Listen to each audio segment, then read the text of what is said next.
sailed on the SS France, the biggest liner with the QE2 at the time, to do multiple transatlantics, around the world trip, countless cruises in the Caribbean. I mean, I was between my days of 18 and 23 years old, I was already earning pretty good amount of money, which I all wasted because I didn't have parents to tell me that you need to save, you need to do this. So I basically wasted a lot of that stuff. But that's basically my youth. And then I came here and everything happened between the restaurant business, my own real estate, et cetera, et cetera. But so you got a lot of world travels pretty early on, you know, from 17, 18 to 23. So what was travel like at that time compared to now? I mean, what was the situation getting passports so getting your passport, I have what's called visas. also a merchant navy passport, which basically has documented all the places that I've been, et cetera, especially with the French line. But documentation was not hard to do. I remember going through my official immigration issues with the American Embassy in Paris. I think I had to take 2 or 3 trips to be interviewed and everything.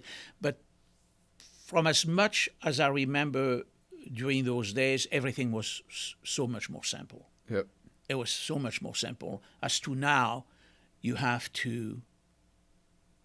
The visa process. I mean, I think even the green card process was fairly easy. Right. Now to become an American citizen, which I became in 2012. I had a green card, but I had to officially give up my green card to become an American citizen. So that was time consuming. Was not hard. Yep. It's money and time consuming. And that's basically it. But I believe there should be such program for people who are going to serve in Washington. The program they put you through to become an American citizen, they should put the American through the program, right. Because I bet a lot of these people don't have any clue at all about the Constitution, about how things work. And, they don't. The 3 branches of government, the checks and balances between the 3. The most important document in this country, Constitution is one of them. To me, has always been the Bill of Rights. Yeah, I would agree. Okay, now I cannot recite to you. I'll be lying if I tell you that I can recite the 10 articles. Yep. But I know a few of them.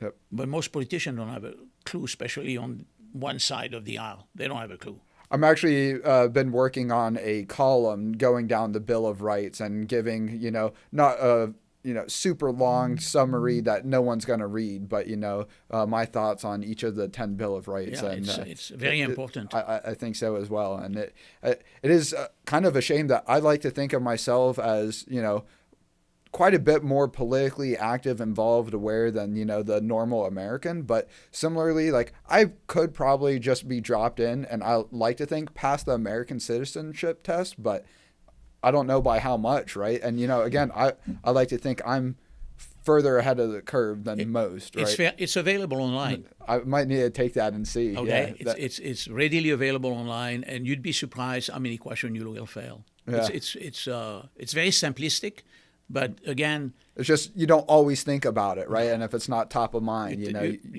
take all these documents for granted. Absolutely. Not thinking how many people have lost their life protecting that document. Right. And how many people abroad would still love to be, not protected, but, granted the freedoms and rights that we have, at least in theory, not always in practice, That is correct. And to the political point, I came here a total, I would not call it, well, I was born in a socialist country, okay? Yep. So I came here fairly, with not a liberal mind, but a flexible mind, yep. Okay? And how much more exciting was it that the governor of Georgia was going to become president of this country? I was excited. I mean, I'm moving to Atlanta, Georgia, and the governor is going to be president of this country. A very funny anecdote after his failures is that I met him he and I, side by side. And we are talking Jimmy Carter, correct? Yes. Well, yes, that's obvious. Okay. 1976. Yeah, you're right. Yeah. Sweet man. Yeah. Okay, so another funny anecdote. I was staying in New York at the Grand Plaza, and with my bride at the time, and I needed to go and relieve myself, and I went to the bathroom, and then all of a sudden I find myself in a bathroom with him standing next to me, and I kind of, just the two of us, Secret Service everywhere. And what was funny is, hi, Mr. President. Well, hi, young man. How are you? You know, it was just like surreal. Right.